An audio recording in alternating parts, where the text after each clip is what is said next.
আসসালামু আলাইকুম। সবাই কেমন আছেন?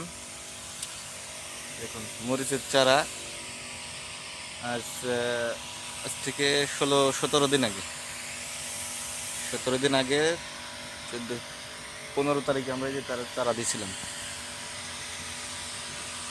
তো অনেক সুন্দর হয়েছে চারাগুলো, মাশাল্লাহ। অনেক যত্ন নিতে হয়। এই যে প্রতিদিন সকালে বের করতে হবে, বেশি রোদ হলে আবার রুমের ভিতরে ঢোকাতে হবে। এই যে প্রতিদিন সময় করে পানি দিতে হবে।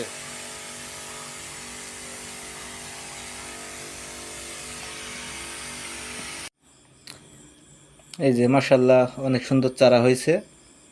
প্রত্যেকটা টিরেতে একই রকম চারা হচ্ছে, কোনো 19-20 চারা হয় নাই, আলহামদুলিল্লাহ। মানে আমি এসে যতবার চারা দিয়েছি, মানে সবচেয়ে সুন্দর চারা হয়েছে এইবার আর কি। মানে প্রত্যেকটা টিরেতে কোনো মানে ঘর মিস চায় নাই আর কি। এই যে প্রতিদিন সকালে পানি দেওয়া লাগে, দুপুরে পানি দেওয়া লাগে, বিকালে পানি দেওয়া লাগে। মানে নিয়ম করে যা কিছু করতে হবে সব কিছু নিয়ম করে।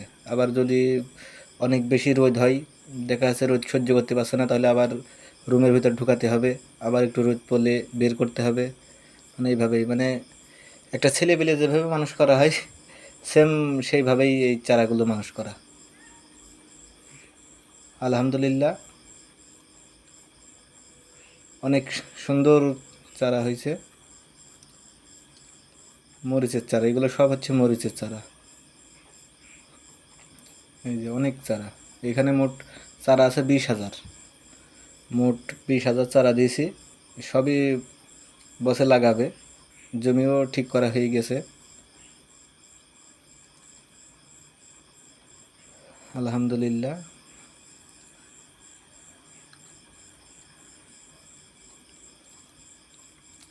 এই যে প্রত্যেকটা চারা একই রকম, প্রত্যেকটা চারা একই রকম হয়েছে, অনেক সুন্দর হয়েছে।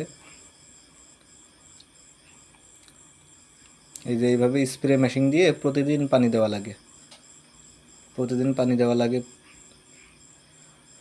একটু 19-20 হলেই দেখা যাচ্ছে চারা আর টিকবে না। দেখা যাচ্ছে একটু রোদ বেশি হয়ে গেলে নষ্ট হয়ে যাবে, আবার একেবারে রোদে না দিলেও লাগানোর পরে টিকবে না। মানে সব কিছু নিয়ম মাফিক করা হয় আর কি। মালয়েশিয়ায় এত সুন্দর করে চারা দিতে শুধু আমি মালয়েশিয়ায় সেই দেখলাম। বাংলাদেশে এইভাবে আমি চারা দিতে কোনো দিন দেখি নাই।